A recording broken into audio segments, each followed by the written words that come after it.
Great Guitars meets. There you go. Yeah, I suppose. Great Guitars meets Daniel Steinhardt. There you go. One thing, for me, I'd like to know about you is how you went from kid with guitar to deciding being able to do what you've done for everyone. So, starting, I mean, obviously, you're born in... Lay back, relax. Welcome to my lovely abode. Yeah. When you bought all those D&M drives, Dan now lives here in Richmond. In this vast house. I wish this place is amazing. We must thank my friend. Thank you, your friend. Yeah, I won't mention her by name, she'll be embarrassed, but we'll put a link to her amazing company in the bits below. So, Dan, what was your first guitar? My first guitar was an SG copy, and I also had a Coronet solid state amplifier that looked too new, so I got a screwdriver out and put holes in the grill cloth. Relicked it, nice. Yeah. Early, pre-custom shop relicking. Mum wasn't happy. I can imagine. Did it improve? Did the speaker come? No, just the grill cloth. I was all, it was all the image. Yeah, you weren't ready days. Yeah, when I heard, so the story goes, my mum was learning to play guitar when she was pregnant with me. And when I was 4 years old, my brother got an acoustic guitar for Christmas, one of those cheap, triangle cardboard box. Oh, yeah. And he pulled it out, and he just strummed the strings, and I freaked out, because the sound of that, there's something about the sound of it, and whether that happens in utero with the vibrations going through. Yeah. And from that moment, I didn't stop freaking out until Mum got my own guitar. And, sort of haven't stopped since. I've been fascinated with the sound of the guitar. It's such a physical instrument. It takes two actions to play. Yeah. You've got this hand and this hand. And you hold it so close, and it's such a personal thing. So I've been fascinated with the guitar. Right. I'm definitely a guitar player first, musician second, if you know what I mean. Absolutely. It's guitar lover. Guitar lover. Yeah. There you go. Yeah, I know what you mean.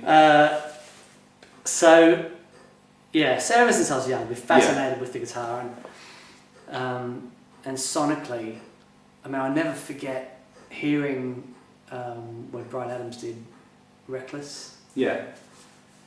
And just thinking that's the most amazing thing ever. I thought you were going to say like King Crimson. Oh no, that came later. Bryan Adams. No. So I didn't see. This is the thing. I love Bryan Adams, absolutely. Yeah. So the guitar sounds on that first album. Yeah. Just astonishing. Yeah, unbelievable. But see, my dad didn't listen to Led Zeppelin or anything like that. My dad listened to organ classics. Right. So I wasn't brought up listening to, Dickie Betts or Joe Walsh or any of that. I didn't have that. So my first time I ever really heard an electric guitar was Van Halen, 1984. And the weirdest thing is, I had, because I got this electric guitar, it was amazing. My brother showed me this one thing. He showed me this. And I thought, I was gone, and then I disappeared in my room for like 6 months, and I was going, that stuff. Yeah. I thought I invented it, right? And then I heard 1984 by Van Halen, I went in my room and cried. Oh no, because you thought, that's it. That's My special thing is gone. Yeah.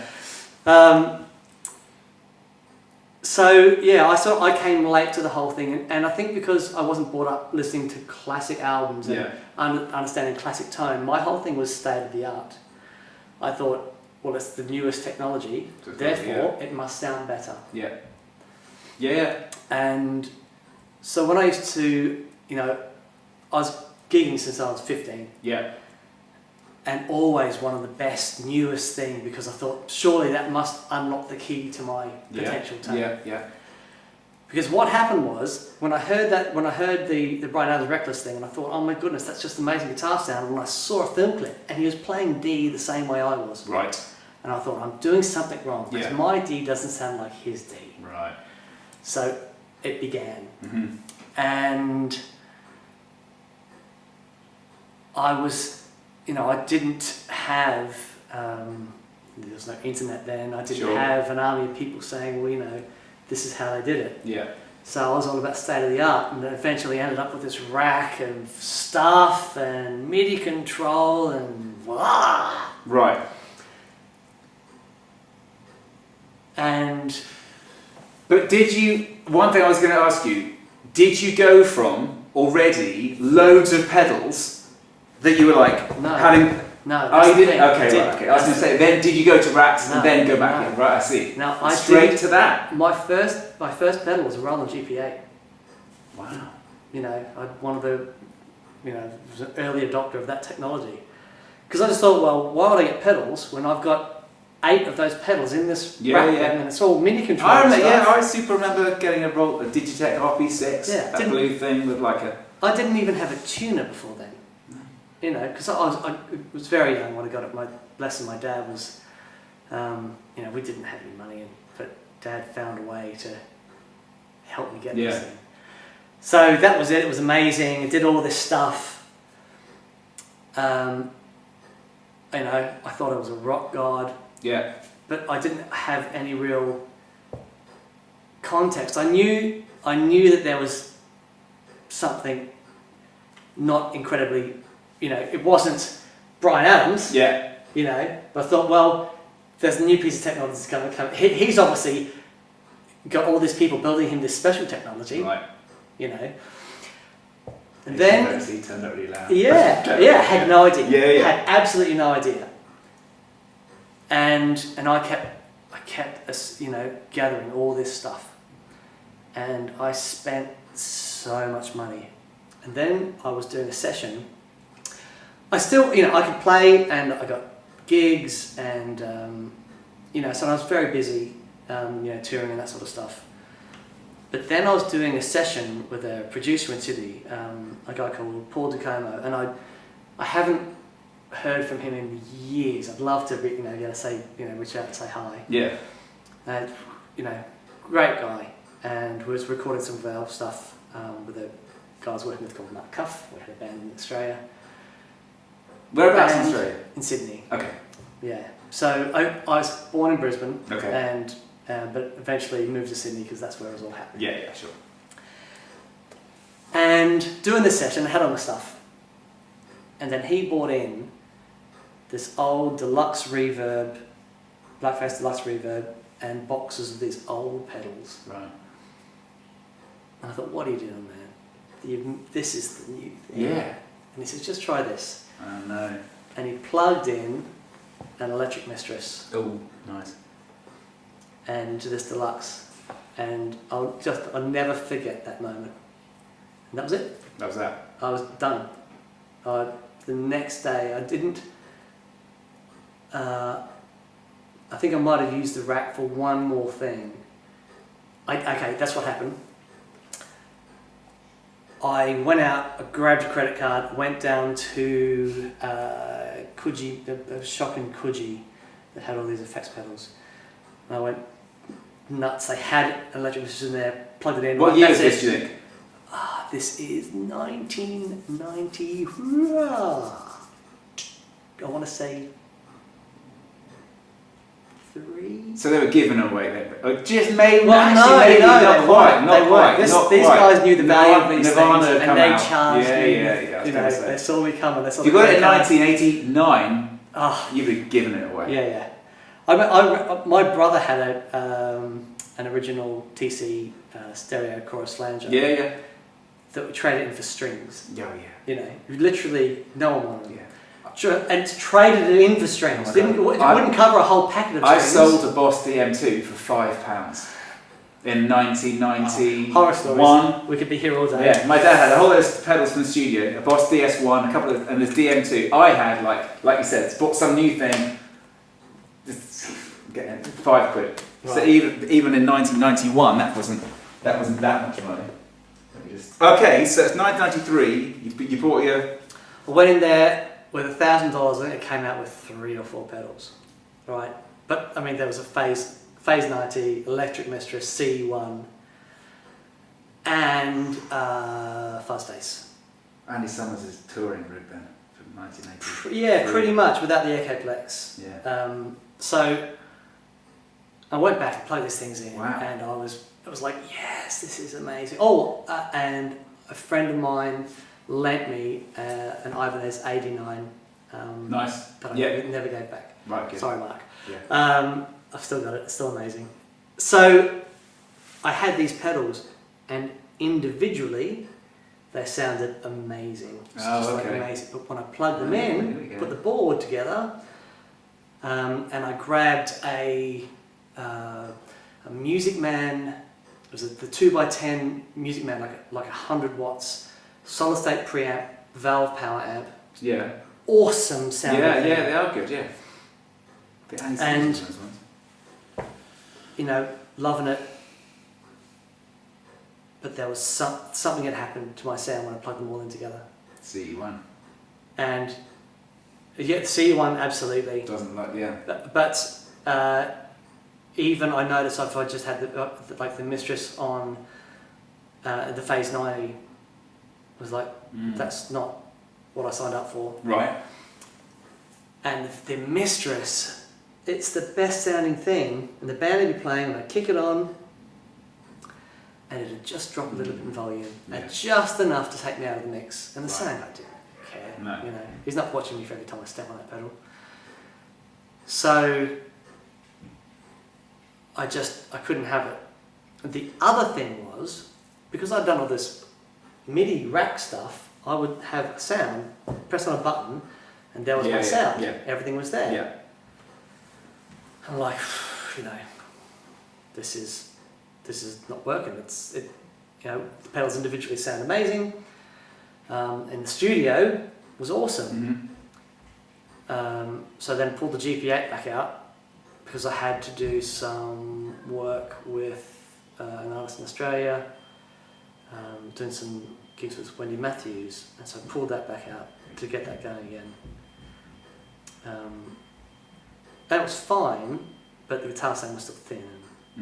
So I'm thinking, well, how do I do this? Right. And then I was back in the studio with Paul DeComo again, and I said, what I really need is something that lets me plug everything in and bypass the things that aren't there, that I'm not using, but also lets me press a button and turn on the ones that I want to turn on.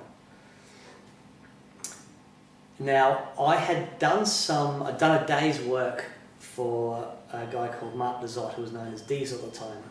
I knew his guitar tech, and they were having trouble MIDI mapping some of the reverbs in his rig.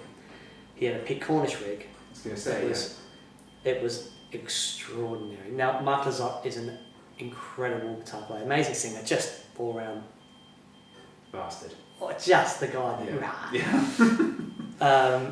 He's amazing, and I was working on this rig, I was just mapping these things, and it just sounded so good.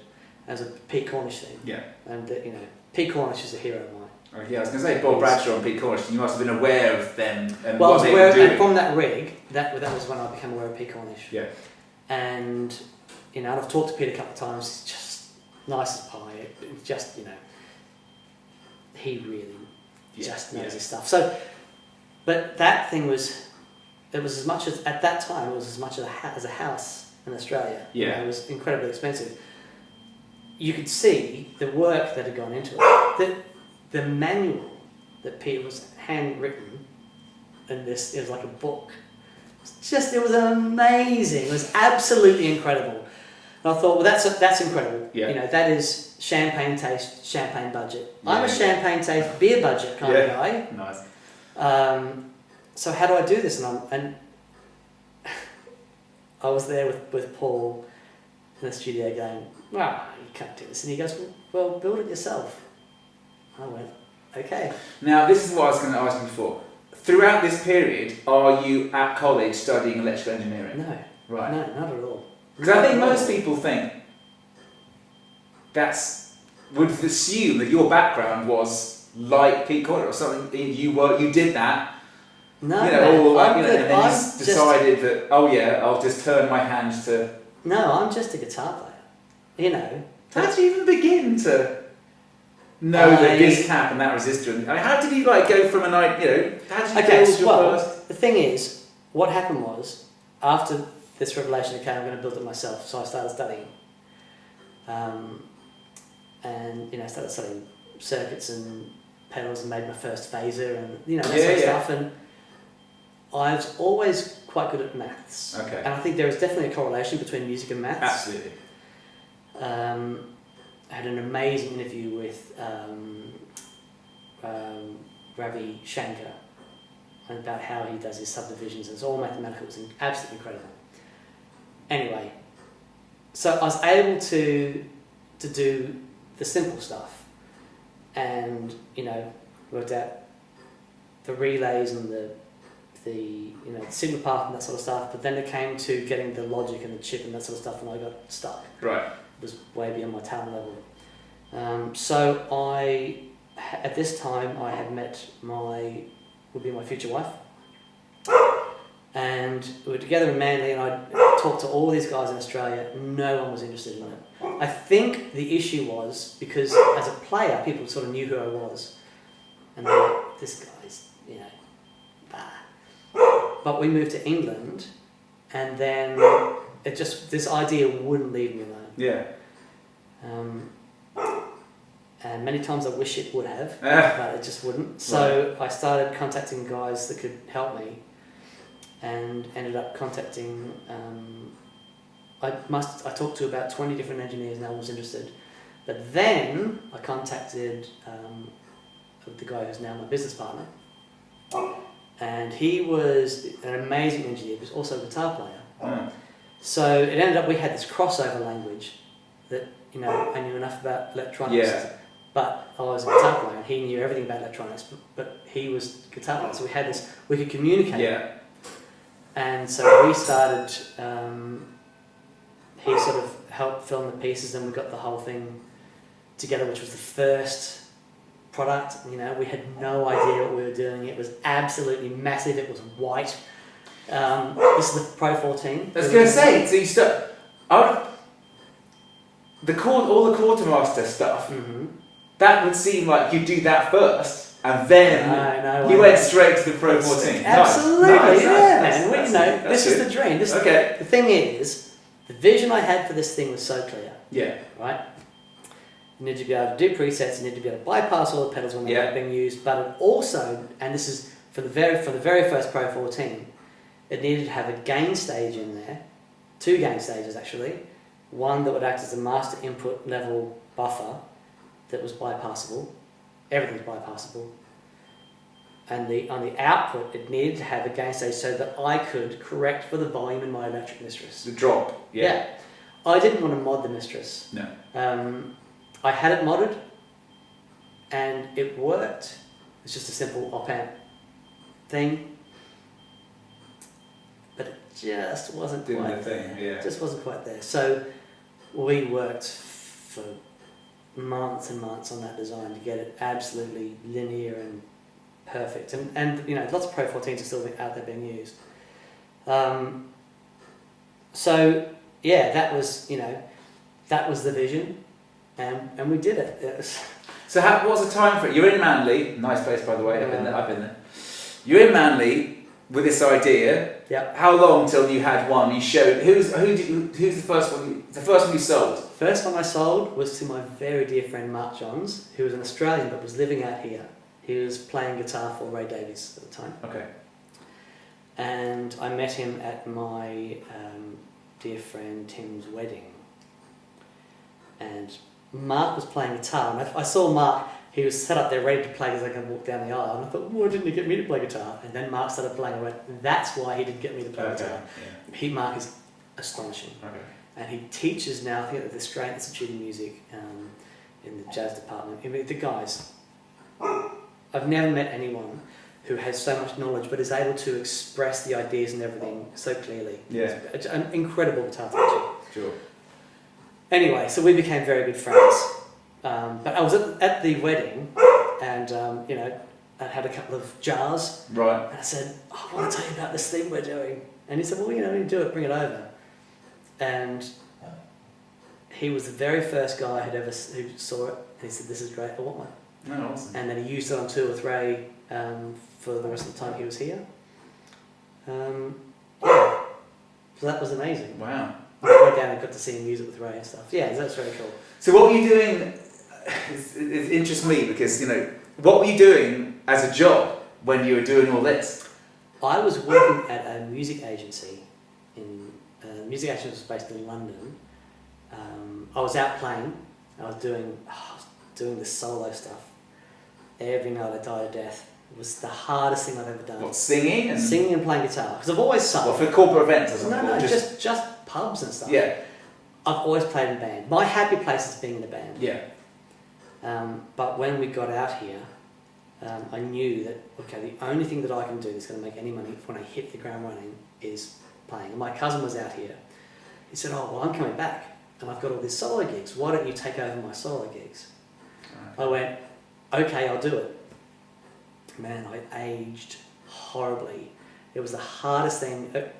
Being up there with someone else. I still do a duo now, and it's great fun. Yeah. But up there by yourself, I'll never do it again. It's just, you know, it's really, really tough. And I take my hat off to anyone that can do it. Yeah.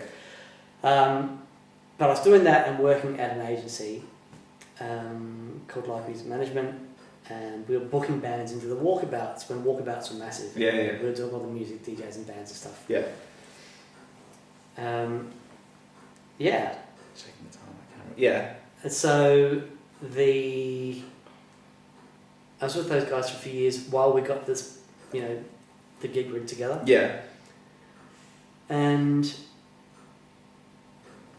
you know, never forget the day I said to Tim, "Hey mate, I'm leaving, I'm going to go full time." Yeah. You know, so yeah, it's a big deal. Were there any days, weeks, months after that we thought? Nearly every day. Christ. Every day. Yeah. Not nearly every Not day. anymore. But you know, it was tough. Yeah. It was. I mean, it's funny because that was the first product got reviewed in 2004. So it was a long time. Yeah. It was a lean 8 years, you know.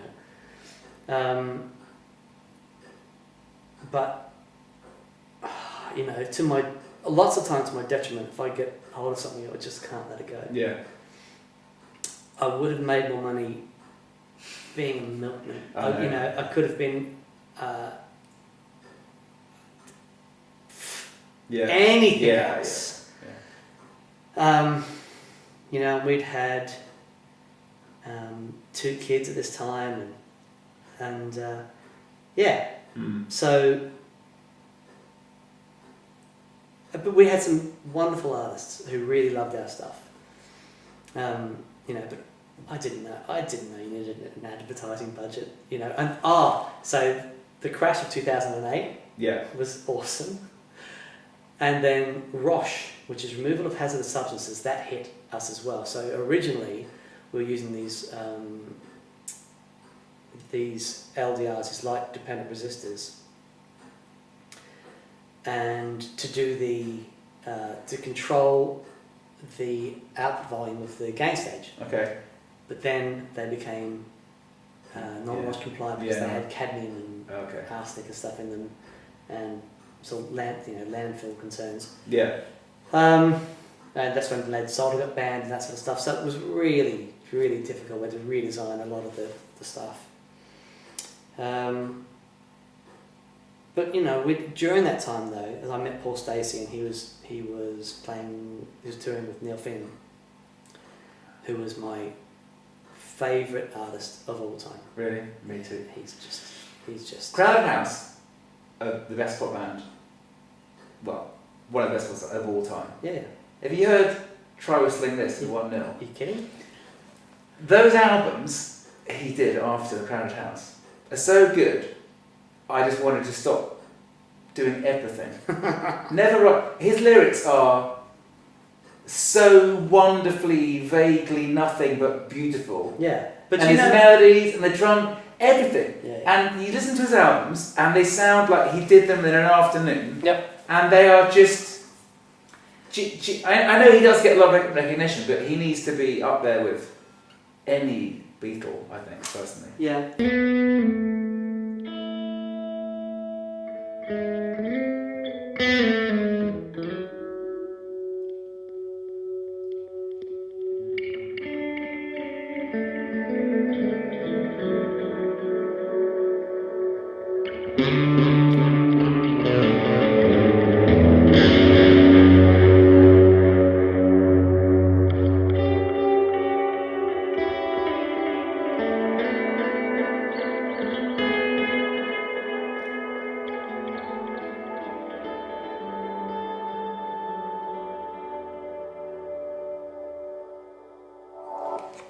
Brief musical interlude. Yeah, is that the Melody Man and the Echoplex? And the timeline. And the timeline, and the DNM drive, and a bit of compression, and just a whole bunch of joy. Like you said, you sit with them long enough, they all go on. Yeah, nice. Of course. So talking about the DNM drive. Yes. So when did you meet? Oh, okay, right. So how did this? So you're really busy. Gigrig's happening. I remember trying to find a few pedals to find the best this, that, and the other.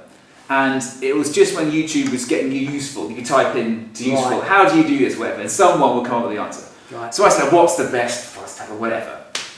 And then you came up a few times. You kept popping up. I think it was the Hartman flanger thing. The Hartman flanger thing. Yeah, so you came up, and then maybe a fuzz thing. You with your like long hair and you're like,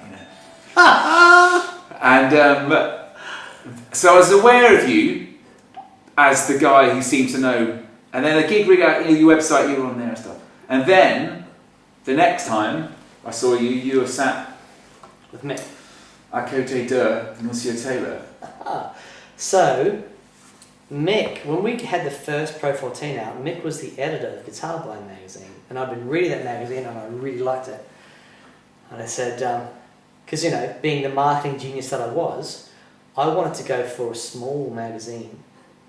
I didn't want Guitarist or didn't want Guitar Player in America. Right. I wanted a small UK-based magazine to do the big launch of our flagship product.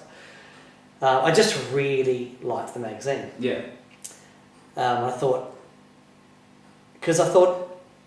there's a strong possibility that no one else is going to get this because it's quite mad. I think most guitar players would have thought, great, the whole one button thing, that would have, everyone's done that pre-chorus into the chorus, 4 off, 1 on and singing thing. Yep. We launched. This is like a couple of months after we had this. In shot. Do you look? Very great. When we launched G2, when we launched the Pro 14, the very first one, and this is why I was still working at the agency.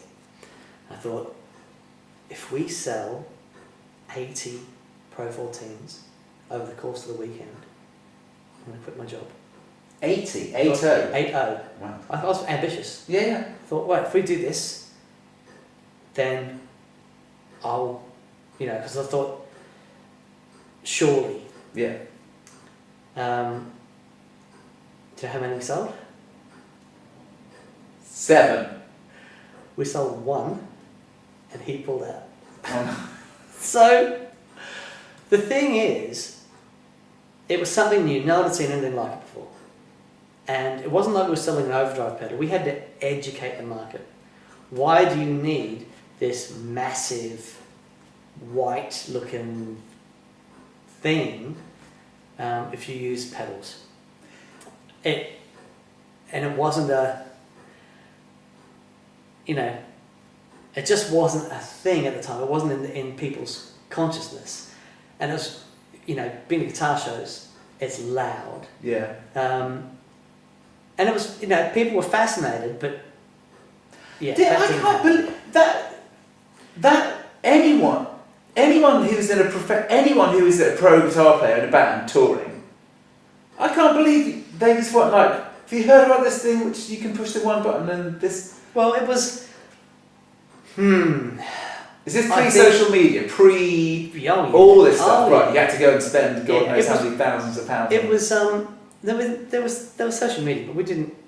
It was still very much print heavy. That was how things were done. Right. But we started to get, guys in the industry who'd heard about it. We'd cobble together a website, and I got a Skype call from the website from Rob Harris from Jamiroquai. And that was awesome, and he and Paul Turner, the bass player, both ended up getting units and used them for ages, and both went on to G2s afterwards. And we started getting guys up in the industry, and that's when I met Paul Stacey, who was playing for Neil Finn, and he said, I've got this tour coming up, can you build a board for me? And there's an interview I did with Paul where we talked about the whole year. It was very funny. I went, I want to build a board for you, and I ended up building him this ridiculous. I don't know what I was doing. I just knew that if I put it all together, it's going to work. It's going to sound amazing, and it was a coffin. It was absolutely massive, and I lugged it up to Paul's studio, and he says, that's not going to work. And he was leaving for tour in 2 days, and I went, right. So I went back and redesigned everything, and then that worked fine after that. That was great. I went and saw him use that at the Albert Hall, so that was a real defining moment for me, seeing him, Paul Stacey, on the stage with Neil Finn, with the board that I built, with the Pro 14 on it. Wow. And that was in 2004. So, then we had 10 years of that, because we put everything we had into that. And then we did the smaller one, the MIDI 8. And, because to be honest, because I'd used rack gear for so long, MIDI, I was just so in love with the pedals. MIDI wasn't the thing I was really interested in. No. But then all these other pedals started coming out that had these MIDI capabilities. Yeah. And so we ended up, going down the MIDI route as well. It was nearly 10 years from the launch of the Pro 14 to G2. And so we had 10 years of experience with these pro musicians about, what I needed to do is this and this and this. So, it's half the size, there's a whole bunch of different stuff. I was, just before G2, I was getting more aware of you, just before G2s were coming out, my eBay finger was hovering over a couple of MIDI 8s. I thought, oh, really? This is really going to be... I was doing this Police Covers band at the time. Oh, wow. With some amazing guys, just amazing drummer, amazing singer. Oh, man. And I had I did this thing. I went and I found Electric Mistress. Mm-hmm. I had a CE2, and I had a Phase 19. I had all this stuff, and it sounded, and I had a Eventide time factor. Okay. Right. That was the one. The time factors, when they came out, they changed everything. Yeah, and the dual thing, and the MIDI. So great. And then I could name the presets, and then I did the reverse of you. I thought, right, I've got a CE2 and a Phase 90 and an Electric Mistress. And I sold them and bought a mod factor. Right. Thinking, well, I can now push one button and I can, And I sat on my floor, my first daughter was really young. And I sat on the floor in front of an amp took everything out of the chain, Electric Mistress, mod factor, and just A-beat them. Mm-hmm. For just ages, tweaked everything. And as I was doing that, I thought, I can't really, But then, the thing happened, like you said, it's a reverse of you. I thought, no, it's not happening. It's not happening. And then unfortunately, the singer kind of was, the singer was singing with Faithless, and he was doing tons of stuff. This old friend of mine who's now in a band called the Hempolics, and this guy Harry is amazing. But he's the best singer I've ever met, and plays bass. So it's the perfect thing. There's a video on YouTube sometime.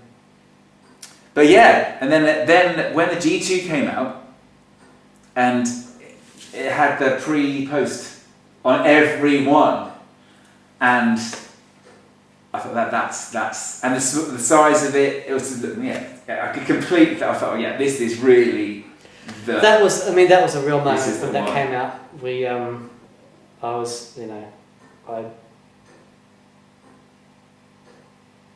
When we hit the launch button and it went live, and it was the culmination of everything, and so many years, and then it that changed everything.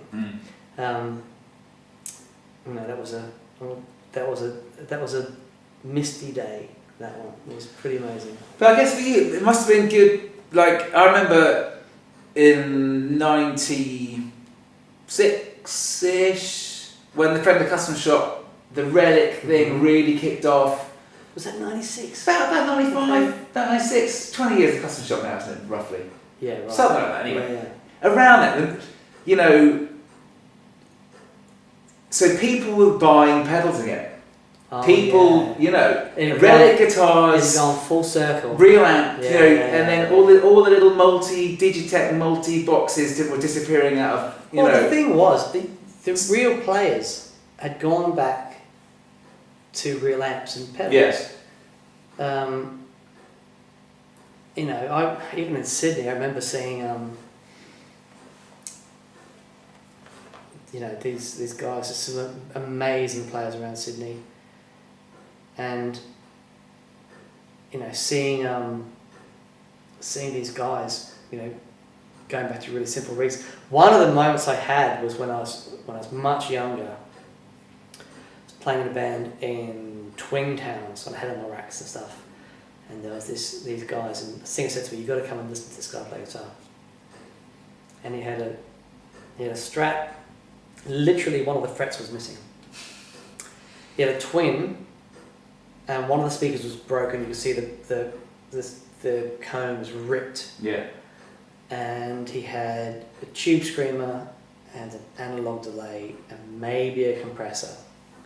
I can't remember exactly what it was. And I heard that and just... Yeah. It was crazy, but I didn't understand. I didn't okay. I thought after that, okay, I've got to try and get the sound from my gear because my gear's newer. I didn't understand how he was doing it. No. But then, seeing guys go back to these simple rigs, and then, because there's the 80s sound, that 80s processed digital sound, and then that started changing. Yeah. Even Alex Lifeson, who used to take his racks and everything in the studio, his producer started saying, let's strip right back. So definitely, there was a consciousness that started changing.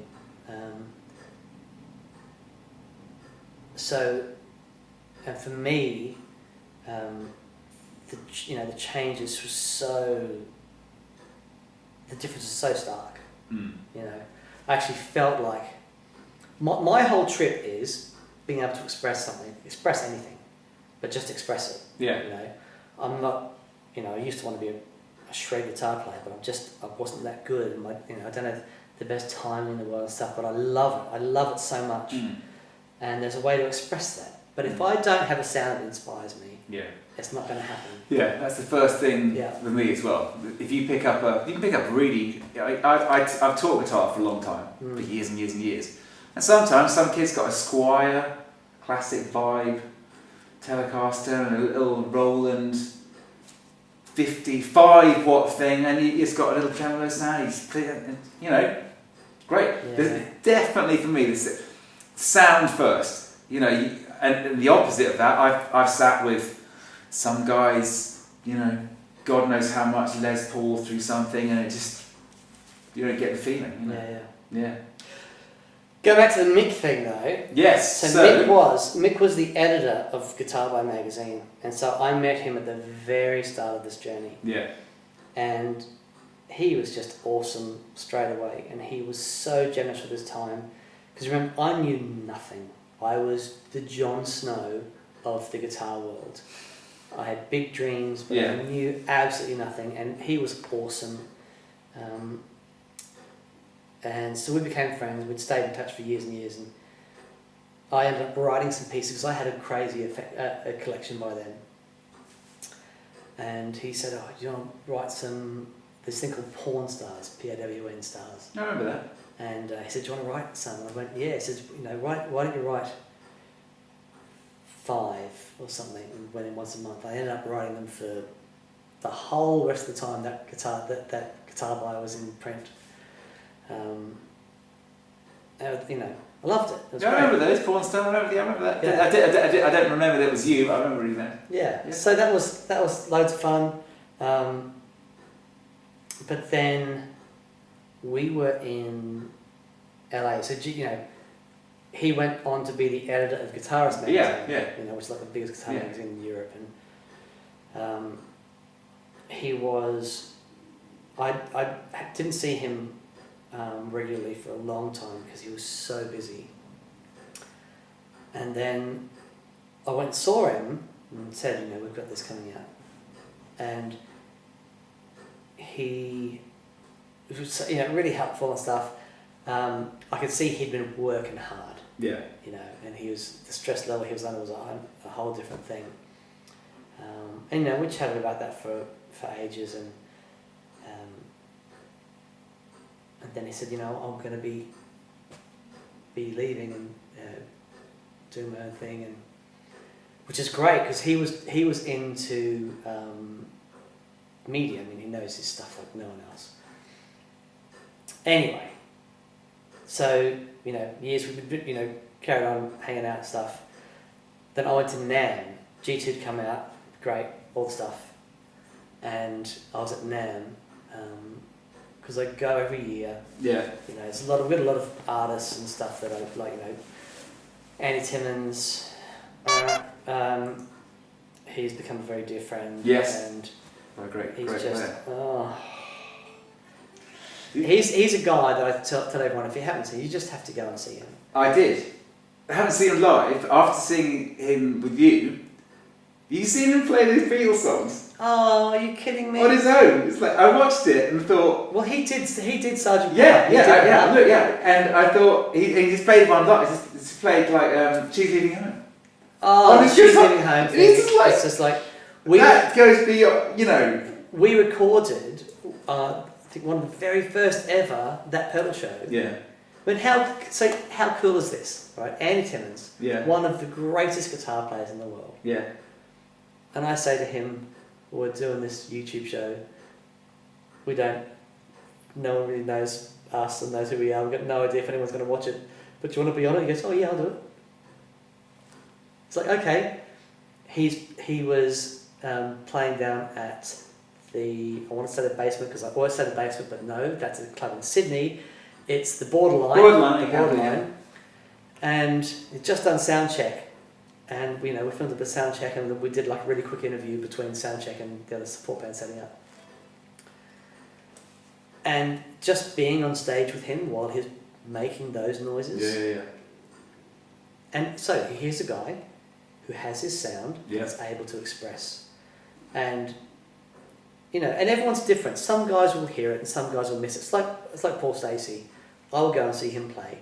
I'll fly if I have to go and see that guy play, because he just kills me when he plays. A lot of guys don't get it. Yeah. We all have different tastes, all that sort of stuff, but he's an emotion player. I mean, he knows his stuff, like, oh my, his harmony is crazy. But Andy, being on stage with him while I was doing that stuff just is amazing. He's so beautiful. He's so melodic and expressive. He sings while he's playing, but he tears it up, and his sound is incredible. Yeah. So that was one of the very first ever pedal shows. I'm sure. But he played She's Leaving Home while we're doing it, and then mixed behind the camera, and tears, and I'm like, I'm trying to man it out, and I look up and I see Mick crying, and I say, okay, it's not just me. Yeah. He's amazing. Yeah. He's amazing. Blew me away. So I go to NAMM whenever I can because I want to see my mates. And winter or summer? Winter. January. Is that better? I haven't been to the summer NAMM. A friend of mine said go to the summer one. Right. Because there's like there's less geeks wanting to meet Steve Vai. It's a bit more. Yeah, But we'll have to. Mick and I dare say we'll be out there because obviously we've just missed the one now, but I think we're going to be out there next year. We'd been asked to go out this year, but we had other stuff happening. We're just in Rome and stuff. We had that. It was awesome. So anyway, Mick says, I'm thinking about coming out to NAMM. He says, but I don't have anywhere to stay. I said, well, I've got a room. Come and stay with me. Cool. So we're at NAMM in LA and we're talking about stuff and I knew the power of videos as far as marketing was concerned. Yeah. And I had tried to do stuff. I think at this stage we had done the video with Ed O'Brien from Radiohead. Building his board. I've seen that. That video. Ed, what a guy! You know, he's in one of the biggest bands in the world, and I did this. We built his rig for him, and I documented it as I went. On the off chance that he'd let us do a quick interview with him. Yeah. When he came in to pick it up, and I had Jake who works for me. We had this crappy little camera. Yeah. I said, do you mind if we just get a little bit of footage? And he says he's what a guy. Honestly, the guy has an absolute heart of gold. I said, no, absolutely. Be my pleasure. Watching you held it together pretty well because you're sat there. It was tough. You're like, there Ollie's got these 80-30 lazy Jays, and you think, right, I now need to go through the sounds of this thing with Ed O'Brien and radio, and you did well, dude. I was an idiot. I went Ed. So this is how it sounds. I started playing the bends. Well, and I was playing and I'm going, no, don't do that, you absolute idiot. And Ed thought it was hilarious. And I just went to see them 2 weeks ago in Manchester, and they played it, right? And I saw him when he came on stage, he grabbed me and goes, we played the bends. I went, I know, it was awesome. I was watching. Oh, it was so funny. Because there's loads of guys commenting saying, man, you got some balls to do that. So anyway, massive, OK Computer changed my life. Well, changed my life. The bends changed my life first. So anyway, Mick and I, in LA, sharing this room, and I said, Mick, I want to do some video. He said, Dan, I want to shoot some video. I said, great. But I've just seen this pedal, it's amazing. And I said, oh yeah. But no, we really should be talking about video. Okay. We try to get back on talking about video, but I've just, no. Have you seen this new compressor that's come out? Whoa! And we'd just go off on one. Yeah. After 3 hours of trying to talk about video, successfully talking about doing some videos for no more than 2 minutes, and the rest of the time just going on about these pedals. Mick went, why don't we just do this? I went, yeah, let's just do this. Brilliant.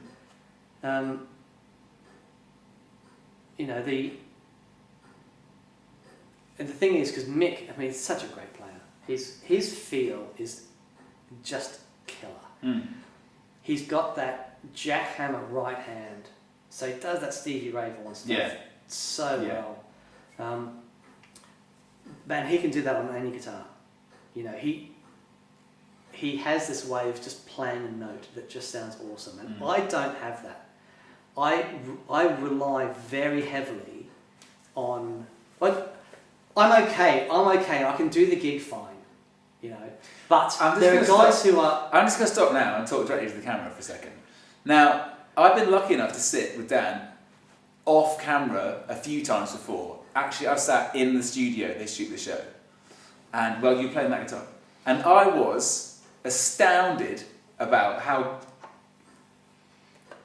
good you were, and how beyond a pentatonic, aim you were. I was like, Dan never does this on the show. I was like. The thing is, because I studied jazz. I went briefly to the Conservatorium of Music in Mackay, in North Queensland, and studied all that stuff, and I love it. I can't play jazz to save myself. I mean, I do love it. But I understand chords. you know. But I am trying. My guitar teacher, Mark Johns, was talking about, and Mark, I am still trying.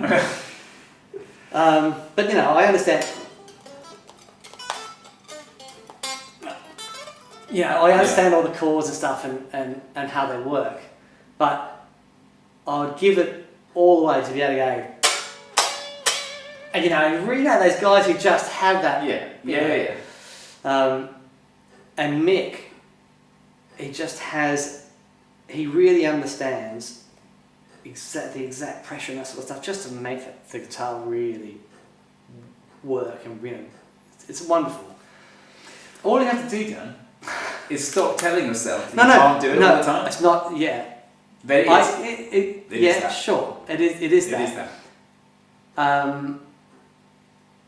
One of the issues is because I'm dealing with some of the greatest guitar players in the world day in, day out. It's not good for once ego. But then all of those guys, if you were sat in a room with Joe Satriani, and then, you know, Eric Clapton walked in or whatever, Joe Satriani would feel exactly the same way. Everyone's just on one stare, looking up. No, so, you know, of course. Yeah. I think people you put on a pedestal, they're just 4 steps higher than you in your mind, you know, and they're looking up at Elmore, you know. I've you know, like personally, musically, one of the things I've always struggled with is timing. And we had the chat with Matt Schofield, whose time is just ridiculous. His feel is ridiculous. And we had this thing, I know my time's getting better. You know, I've worked very hard on it for a long time. But, you know, you hear those guys who, like Matt, had that feel when he was like 15. He just, so some guys have a natural ability to, you know, because it's rhythm. It all starts rhythmically. I've got 2 very short stories to share with you. Yeah. When I was in the first year of school, so I was 11, there was a kid in the year above me called Rob, and he was in a rock and roll band, and they'd go out at 12, 13 years old playing, you know, rock and roll in a pub. And my brother ended up being the bass player in this band. And they would come to the house in our garage and record the set onto a tape, just onto push. And 20 years passes, and I used to think this guy was amazing. I thought, Jesus, you know. And I found a tape, and I actually had to go and, you know, source a tape player. Right. And I put it in. I thought, I bet it's going to be shit. I bet it's just the annals of time. Right. And I pushed play, and it was just fucking brilliant. He played 3 or 4 notes over, and he just Yeah. And then Tim Rennick, who designed this guitar, I said to him, "Did you always just have it?" Yeah. I've always just sounded like this. Yeah. And so some guys do it. Yeah. Some guys have just that. Comes out. You know, for everything I've got, and I've got a few things. Yeah. But everything I've got, I've had to work really, really hard at. But I like that. It kind of gives me hope. Yeah. You know. But the one thing you have to remember, and I have to remind myself this as well, think of the players that, like Matt Schofield. How old is he, do you reckon? Your age, maybe? He's just turned 40. Okay, my age then. Every minute you were soldering things together, he was playing the guitar. Yeah. Every minute you were driving around. These people that, if we're like, we play guitar, I make guitars, you do this. I've been, guitar playing has supported me in certain periods of my life. But even then I was like in bands and doing gigs. But those guys, since they were 15, that's all they have done. Yeah. And it's really important to remember that. Yeah. That, you know, like things like when I was a kid, I used to windsurf, skateboard, and play the guitar. Yep. In equal kind of way. And people got better at me than skateboarding or windsurfing. And I thought, well, it's because I'm doing. Yeah, they're only doing all that. the time I'm windsurfing. He's still doing kickflips every time I do it. And so I kind of thought, that's probably why. And when you're a kid, I remember I went from nothing. I went from like, my dad showed me A, D, and E. and and then ended up going, I don't know, I remember the wild thing. So I went. He showed me, and that was it. What was that? Once like the second I had that, it blew my mind. I was like, right, that is okay. That's yeah. So from humble beginnings. I guess. Man. But yeah. So fast forward to today, and you have this guitar, which is I remember before that got to you, I took it to a tiny music show in Teddington. Right. And a few people managed to play it. It's an Australian kid, 10 or 11. And he just absolutely loved it. And his parents, I think his parents are almost on the verge of thinking, "Well, could we?" Yeah, right. But anyway, that was for you. So. Well, this is an incredible instrument. I think for where I'm at the moment, I've been in a band called Tin Spirits for a long time. So one of my favourite guitar players growing up was a guy called Dave Gigrig from XTC. Yeah. He's actually in the band. Wow. Which is crazy. We've done 2 albums and we're working on ideas for number 3. And I've been stuck in a rut, as everyone does. And then one day I'm at Paul Stacey's studio and he pulls out his guitar synth and he plugs it in and my mind was blown. Yeah. Because the synth stuff, it just leads you down different avenues. And so I went, right, that's what I want. I want a Telecaster, but that I can, that sounds amazing. Because it does. If the Telecaster doesn't sound amazing, nothing else works. Yeah. It's got to play amazing. Awesome. Because it's the whole blend thing, isn't it? Because you blend, you've spent so many years getting pedals and amps together. Yeah. But if you're going to blend, Well, yes, absolutely. So, for example, I might have, a clean sound, throw on some spring reverb-y stuff, a bit of delay stuff.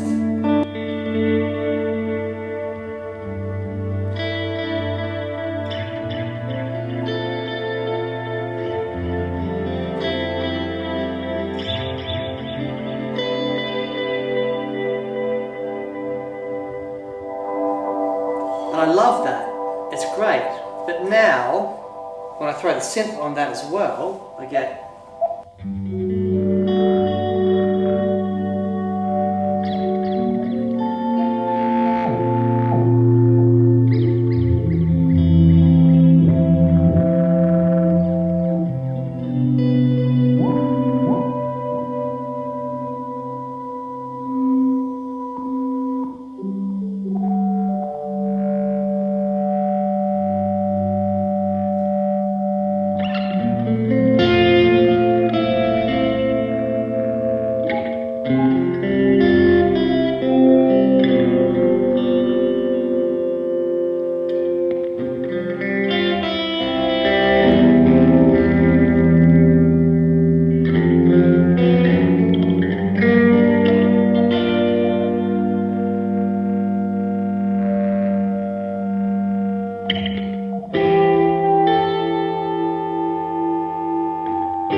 that, you supporting it with like synth sounds? Or do you use any like, I used to use a Roland VG8 an awful lot when in a band I was in. Yep.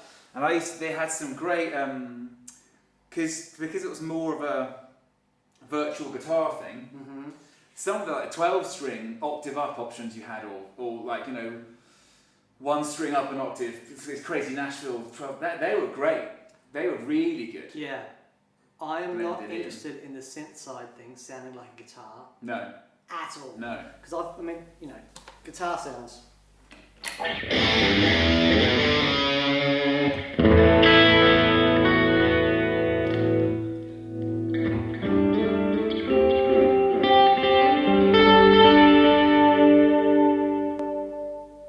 There is an analog dry signal going through everything. It's hitting the amp in just the right way. Yeah.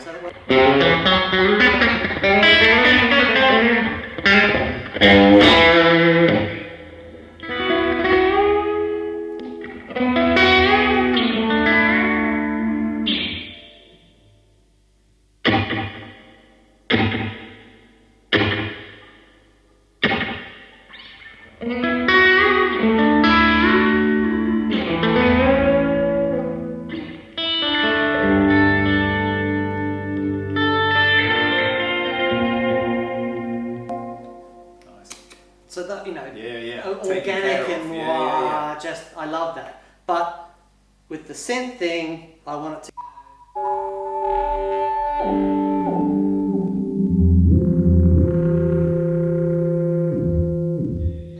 It's only ever blended. You know, it's only ever to support what's going on. You know, there might be a time where it calls for.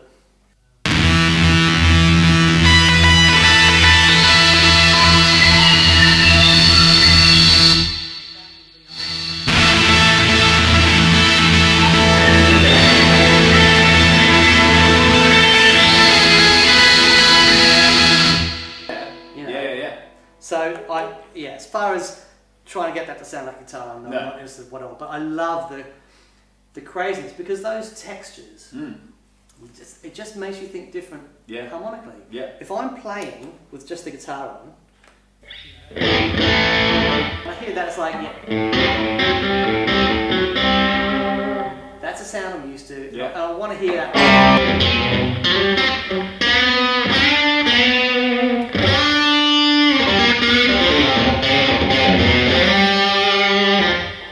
Love it. Yeah. It's great. But when I hear that in conjunction with it.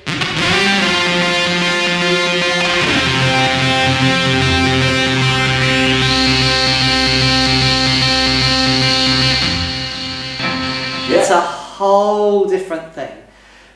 Is there a keyboard player in Tin Spirits? No. Yeah, there you go. No. Yeah. I used to basically fill the gap of, you know, guitar player and keyboard player at once. See, what we used to do, we would do, when we first got together, we would do all these prog tunes without keys. So we'd copy all the keyboard parts.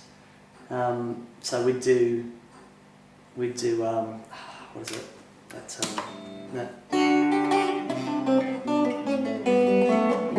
That's the S tune, roundabout. Yeah. And then Dave and I both play the keyboard solo, you know, have turns at playing the, you know, all that stuff. But with sounds set up like analog synths, and we'd, and it was, I mean, it's awesome fun, but we're dedicated, because Dave is the most guitar nut person I've ever met in my life. Right. He's, you know, he's just incredible. So when we got it together, it was like, we're not having keys. We're going to do the whole thing, because there are so many textures that we can cover. Why do we want that?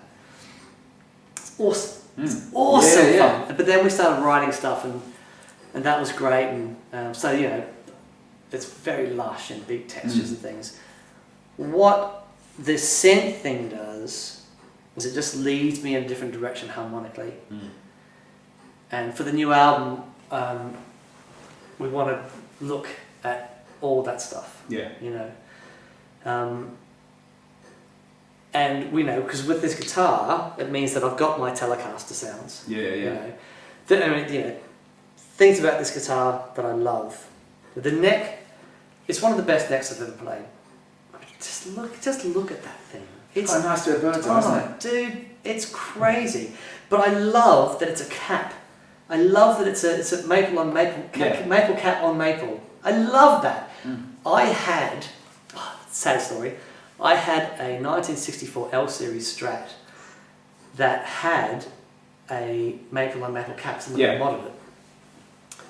It was the most astonishing guitar, and it got stolen from me in Sydney. And it's the reason I don't play Strats today, because whenever I play a Strat, it reminds me of that guitar, which is the perfect guitar for me. Right. I've never played another guitar that comes anywhere close to it. And I had a gig that night, and someone lent me a Telecaster, which is why I play Tellies now. Okay. But this the maple on maple thing. I love it. The neck is. It just feels so right. It's so lovely. It has the comfortable thing, so I can. Yeah. I'm not. The normal Telecaster. My body's sort of morphed itself around the way a Telecaster feels. But when I'm doing this sort of thing, it's got to be comfortable to play. Yeah. Because I'm constantly thinking and blending stuff, and if I'm dealing with the. Yeah. Not great. It's so comfortable playing. But the sounds, the guitar sounds, are just they're so good. It's such a wonderful sounding guitar, but it also gives me the ability to take this. It's wonderful. I mean, this is just the most ugly thing I've ever seen in my life, and I am going to spray paint this white and put it back on because it's horrific. It's a mess. But apart from that, they don't do a white one, I don't think. Anyway, apart from that, I kind of feel bad having put this on such a lovely guitar, but it serves that purpose for me. It's the Telecaster. Type guitar. It's the Telecaster type T-style guitar. But it's just a rock solid, absolutely playable. The neck is beautiful. It's got the 12-inch radius, isn't it? Big frets, which is the thing which I did on most of these guitars. Have got the same thing. So when you bend the string, you're not dragging the string along the fretboard, which is once you do that, then you go back to that. It's why is that difficult? Oh yeah, because you're dragging it along. It's not so bad on lacquered maple, and it's not so bad on.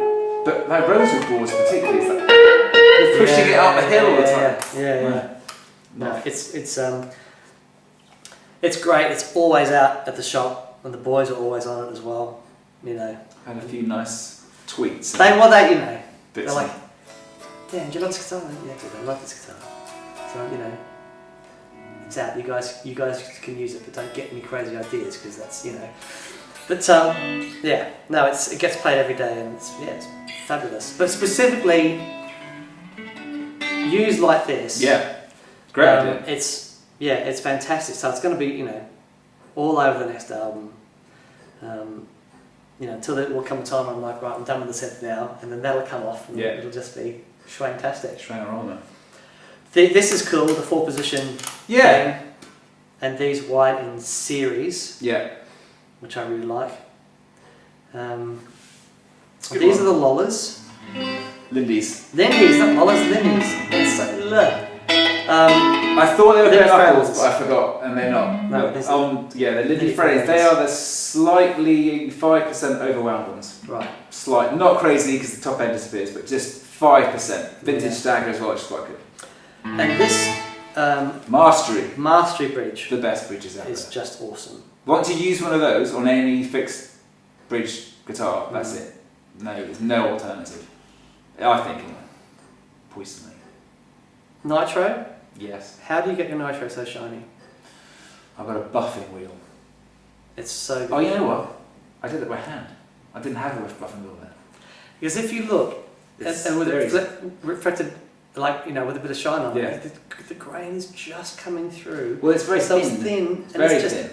It's on purpose. Yeah, of course. Especially That's a swamp ash body, so you have to grain fill it. Right. And I've been lucky enough to have a lot of vintage guitars around.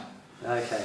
And I've never, I'm sure there'll be thousands of people who say, oh, I have, but I've never seen a swamp ash body where if you do that, the lacquer hasn't sunken slightly into the... They're grain filled, obviously, but you have that, like it's been sucked, like someone's... And it's just, you know... Yeah. No, it's amazing. It's purposefully thin. Yeah. Yeah, it's great. And white blonde is like the best colour. Yeah. I made that as a real 50s, like even though those knobs are 50s spec and the black guard, but it's such a gorgeous colour. Yeah, I love that. No, it's killer. And I played on Graham's Grayling. The dual P90 thing. Yeah. What's the neck on that one? Roasted mahogany. Dude. Yeah. That's something else. I tweeted him a picture, and a minute later, he was like, "Really?"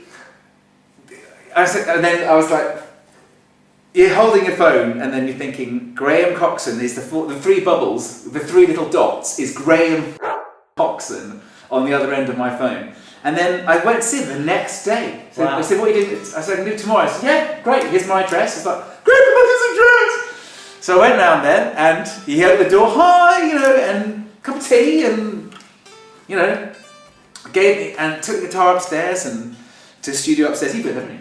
Yeah, upstairs, all upstairs, And he plugged it in, and I'm sat on the floor like this, surrounded with pedals. With Graham Coxon there, like you are, playing my guitar, playing these riffs, and I was like, how on earth has this happened? You know what I mean?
But it has one other very cool trick up its sleeve. What is that?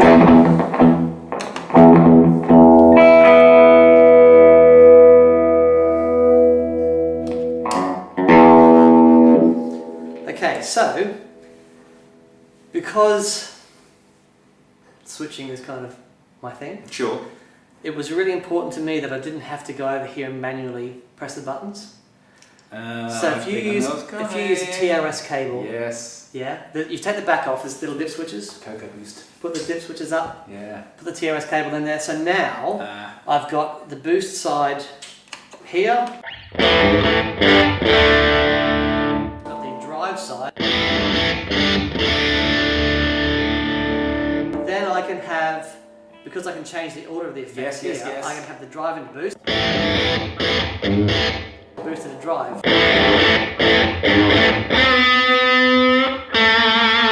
That's night and day, isn't it? Those Night and day. So you've got 4 presets, one, the other, both, and flipped both. Yeah. Wow. So with one pedal, you've got a lot of sounds. Yeah, but then of course I can start adding, Juicing it with that and different.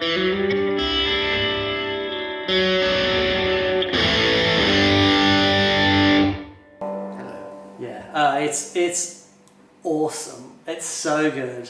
We're Mick and I are obviously delighted with it, and lots of guys are using it now. And Yeah. How often they sell out in how many minutes again? 4 So or something? 4? We had the first 100. Yeah. Come on. The story is. So Mick and I were, we had them. We got them through. We thought, okay, if we sell these in a month, it will be amazing. And how many did you have? 100. We had 100. Right. And so Mick was on the phone. We're ready to go. I opened it up on the site. We had a glass of wine. There it was. Yay! And they're on the phone, chatting, and I went, oh, Mick, the site's broken. Something's happened. It's saying they're out of stock. And it's going, oh no. So he's there with his wife, and they go through it. It's like we sold 100 Innovating in 3 minutes and 14 seconds. But you've got 100,000 subscribers now. That's one in every 1,000 of your fans buys your pedal. It goes in.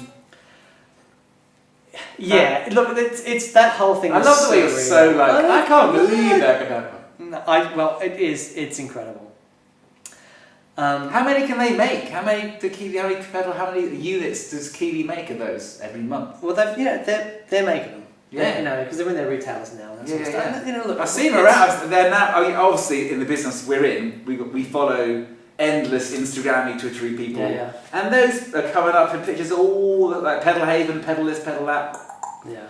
The thing is, I think it sounds unreal. Yeah. And the mix side is that mid-humped, sort of classic. Yeah, these are all. Yeah. So that's the neck one.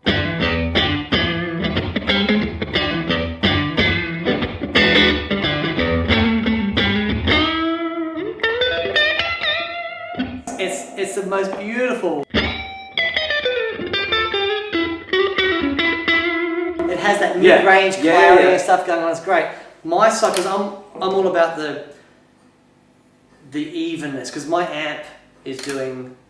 Once I have my amp tone, I want the amp. I want to put the drive on.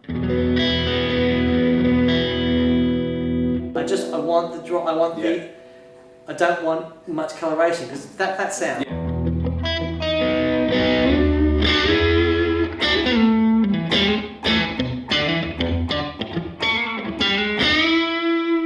And I think it suits single coils very well. Yeah, it does. But even with the Les Paul as well, it's mega. But then it's the way they stack as well, because they're voiced so differently. Yeah. And they stack great either way. We do lots of shows about gain structure, and to be able to do that is really important. So with them both on together.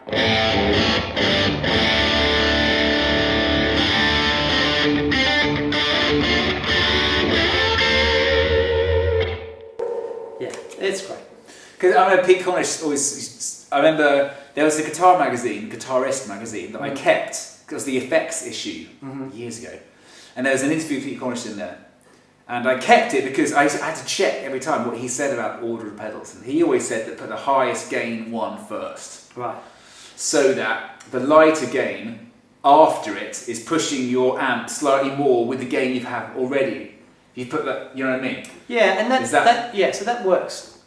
The issue is the way the pedal is shaped. So if you have a mid-hump like the boost side of the D&M, if you put that first, what's going to happen is that's going to push those frequencies harder into the overdrive. So you get more gain, Yeah. And not as much volume. So this is what the deal with the boost side. So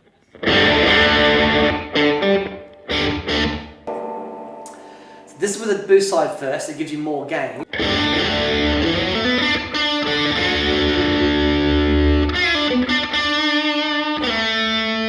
Because you're passing the mid hump into the gain. Yeah.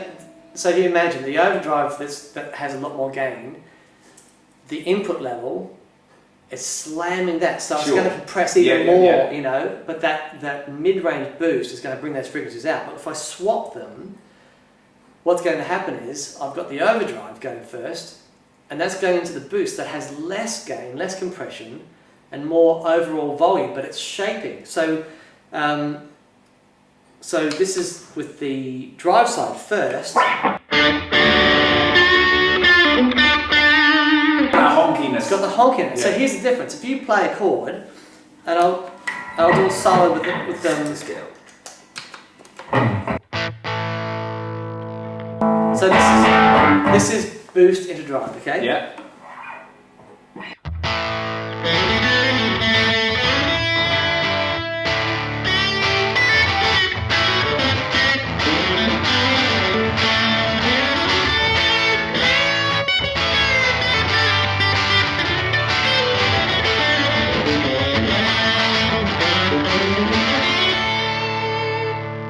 Here's driving to boost.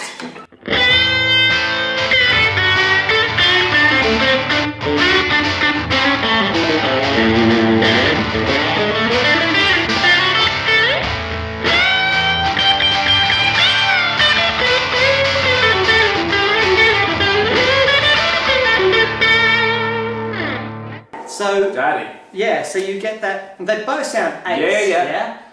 But with the drive going to the boost, it shapes the boost, so you get more of that focused sound. Yeah. And there's a show we did on building your solo tone. Yes. And one of the things was putting a tube screamer or a mid hub thing at the end of your chain, using that as a boost. Yeah. And it's great. Yeah. It's really ace. I bought a Shure Coco Boost after watching that. Oh right. And that is a very powerful. That thing's amazing. Incredible. Yeah, There's so many things. And I used a Laney amp. You've played through it once before. And Class A, valves. Was it the VC15?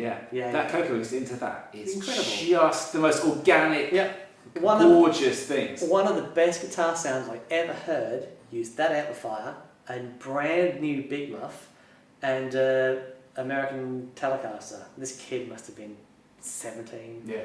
Just jumped up, twang. Those amps are are fantastic. Also, the VC10. I don't know if they still make those, but tiny little 10-inch one. Cubs? They're called Cubs? I'm not sure. Something, yeah. Killer. Killer. Yeah. But it's Laney with the old Laney supergroup. That's the sound of Black Sabbath. Yeah. Tony Iommi. That's his thing now. They have a real history of making incredible sounding amplifiers. Yeah. I think they need to get more people need to play those amps. They're just incredible. Yeah.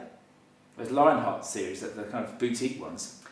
Tim's got one, the blue one. Well, Tom Quayle, that's his main amp. They're great. And he, he's just an amazing guitar player.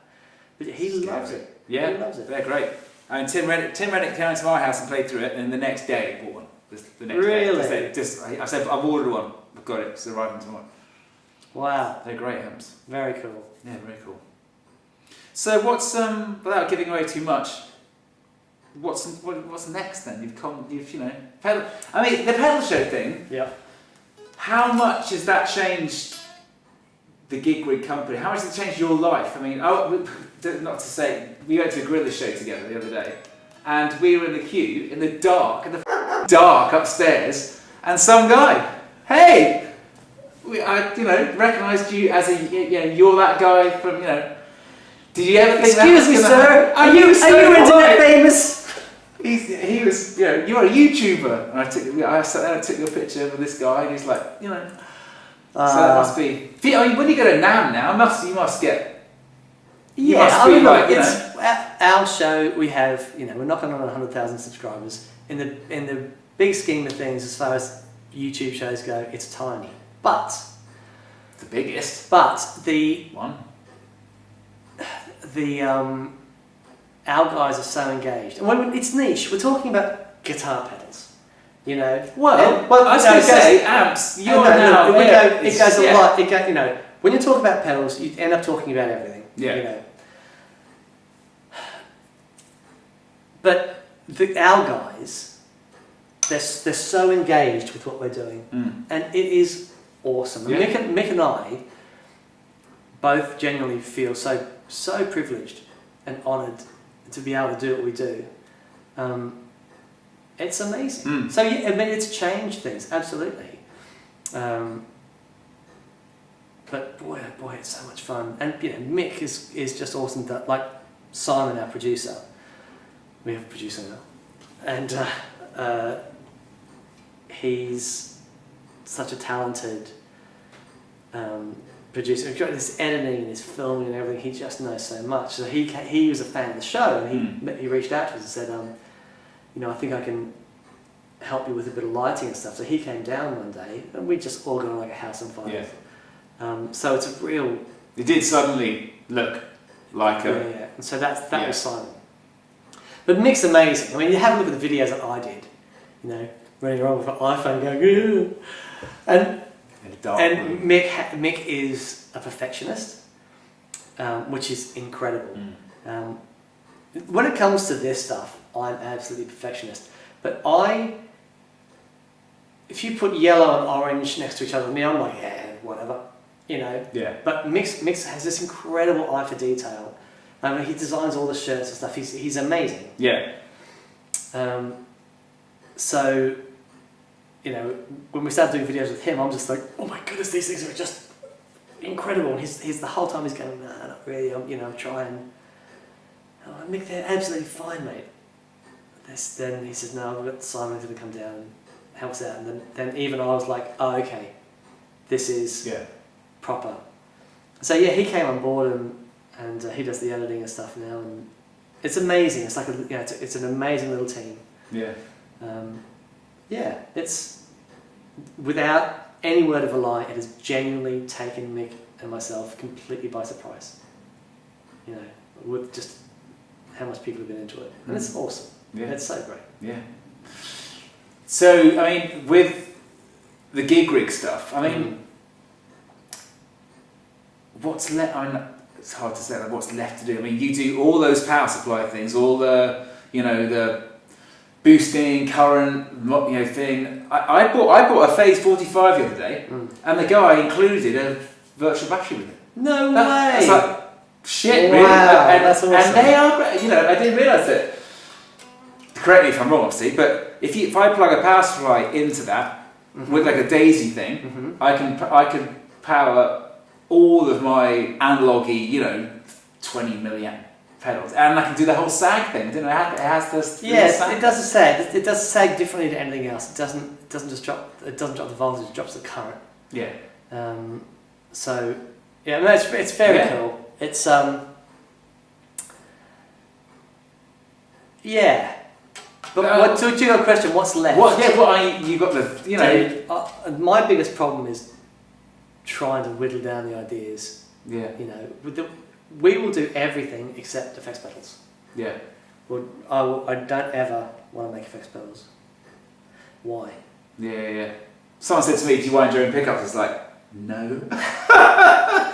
But okay, so sorry, Tim Mills. I think I can do it better than you. Yeah, right. You know what I mean? The thing is, I know what I'm, where my experience is. Yeah. I know when it's sounding really good. Yeah.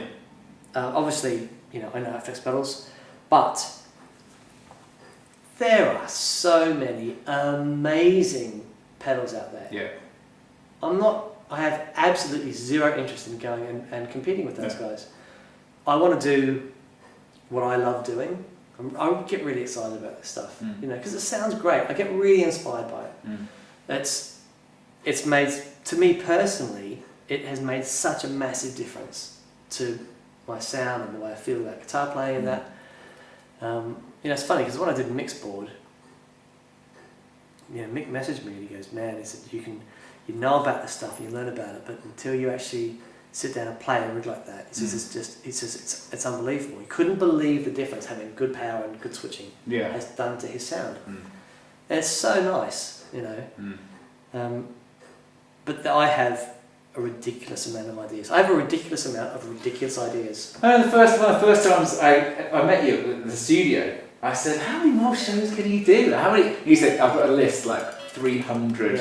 The next 300 shows already." And that doesn't include artists and we did a pedalboard challenge the other day. We thought. No, we did that. It was pedalboard for 350 quid. Yeah, I remember. You cheated though. I absolutely did. Second-hand AD9 for 100 quid. Come on. AD9 Pro. That thing. What? It wasn't second-hand. They were clearing stock. But I didn't know. I said, "How much is that?" Yeah, right. He went, "That's that much." I went, "Oh, I'm in there." It's pretty. But there's all that stuff on top of just lists and lists of ideas of things. But you've kind of created a negative feedback loop because people are making pedals because of you, and you're looking at them more. It's like you just created a monster. It's like I love that. I love that the industry now. At Winter NAMM, there were there's the E-Hall, which is downstairs. It's upstairs, and it's all great and amazing, and all the big manufacturers. But lots of the cool stuff is downstairs. Yeah. And there were just so many new pedal builders, and these things were sounding amazing, absolutely amazing. And Mick and I running around making these videos. It was like two kids in the biggest candy store you'd ever seen. And it was so great. I started making guitars. I had and have no sense whatsoever. I just thought, I didn't think for a second that why would anyone buy it? I just thought, I'm going to do it like you, and this is what I'm going to do, this is going to work. And I think what's good about it is, because these massive multinational companies, all the huge companies that make these pedals, they obviously have a workforce of a family, whatever, Yeah. Well, I think what's great is this cottage industry thing where one or two guys, if they sell 10 pedals a month, they could probably live doing that. If they have any kids, their girlfriend or their wife works here as well, I love that thing about it. There's... the smallness of it is great. They don't need to sell 1,000 units a month, It was really funny. So we're at NAMM, and every year at NAMM they have this pedal builders party that's put on by, I'm going to get this wrong now, I think it's put on by the guys from Earthquaker, but I could be wrong. Okay. Anyway, every year they have this pedal builders party, and Mick and I have been invited to it every year, but for whatever reason, we just haven't been able to go. This year, the year just gone, we were free, so I really want to go, and we had no idea what it was going to be like. I thought you were going to get your javelin and spear and nets and stuff as the door that you walked in. It's going to be everyone. It's like Anchorman style. No one touch the hair or the face. Of course, understood. All right, and everyone just going at each other. It was amazing. Yeah. Like everyone's great friends. And everyone chats. So it is. It's close. It's a close community. Yeah. Because being a big enough geek to be into this stuff, that's quite a thing to have in common with someone. Yeah, it is. But we've had, we had Josh Scott on the show from JHS, and he was just hilarious. He was funny, yeah. We had Tor in the show yesterday, filmed Really? From TC, and he's amazing, man. That guy is responsible for taking TC from basically those rap guys in the 80s to what we are now. They are the largest effects pedal company in the world. They sold more pedals last year than Boss. And it's he had the idea for the tone print, which is amazing. and he had the idea for this new mash foot switch. Have you seen this? Yeah, I've only seen them. I haven't used one yet. It is nuts. Yeah. It's nuts. So clever. Yeah. So even big companies, you know, they're relying on guys like this that have the imagination and to innovate. Mm. There are companies who aren't innovating, who are really struggling. Yes, you know. Many are. Yeah, who was I talking to? Luke Hilton, Stone Deaf. Luke knows everyone. Ah, man, He's a genius. Yeah, right. He was telling me, I know I say the names on camera, but some very, very, very, very big boys have billions in the can. Billions in the can. That's that one. Yeah, you're right. People who are just doing the same stuff. Yeah. Did Tor think of the tone print idea? That his idea? It's his idea. I mean, he sat down with his team of engineers to make it happen. Oh, good idea. And had some buzzy. It appears in your phone. How on earth does that happen? It's And to think to use the guitar to do it, that so is clever. the absolute. Well, he told me the story of that. Do you remember when? So years and years ago, they used to have remote controls that used to play tones at the TV. Beep, boop, beep. Well, it's like buying computer games on a tape. Do you remember that? Yeah. But it's using the magnetic thing of the speaker in the phone to transmit signals. Through the pickups. Frequency, yeah. And it just takes the data, like the web. If you've been to the tone print page, it's like this. Yeah. You know, with all, it's just all that data that gets transmitted through onto the page. It's so clever. But every time I hear that, it does kill me. That those, you know, because you got to have the pedal on it. Have you seen Black Books? That comedy show? Bill Bailey. He has a thing with the phone. It's exactly the same thing as you. As a mobile phone rings, he goes, I'm so sorry about that. I wonder if Dan's seen that. Yeah, it's a horrible noise, isn't it? It's a horrible noise, but it's magic. It's actually Fairies and Pixies magic. Voodoo and wizardry. Yeah. So, you know, they're doing some amazing things, and they're a close-knit bunch of guys, and it's great. It's fabulous. Some overlooked stuff as well. I was a massive Paul Gilbert fan all my life. I want to get him on the show. You should on the show. And I saw a video he made with some live stuff recently. His entire tone is that Mojo, that TC that no one's got it. Anderton's was selling it for 20 quid. And they couldn't give him away, obviously. That's his Paul Gilbert's rhythm tone. It's unbelievable. Wow. Little red burgundy one. Yeah. Wow, I'm just check that out. Yeah, unbelievable. Well, Dan, I can't say I didn't think we'd be talking for as long as we did, but that was amazing. So thanks for coming on Grey Guitars videos. It is my pleasure, and thank you for making this amazing thing. I will paint this white so it's not quite as hideous. I'm sure there's a steampunk kind of element to it. Or sometimes Borg 7 of 9-ish. Yeah, sort of. I'm sure Hugh Manson has done some guitars where there's two buttons. He's just put it all in. There's 2 buttons on the top. I'm not routing this. Oh, of course not. No, forget that. You know. No. I'll make another one. Maybe it's inside it. It's just it is. Yeah, it is wood and everything. Special and precious. It is a nice bit. It's amazing. So thank you. My absolute pleasure. Well, cheers, guys. Hope you enjoyed that, and we'll see you next week. I'll see you soon. Fade to black. Cool, man. Awesome. Great. I shall get this out as soon as I can.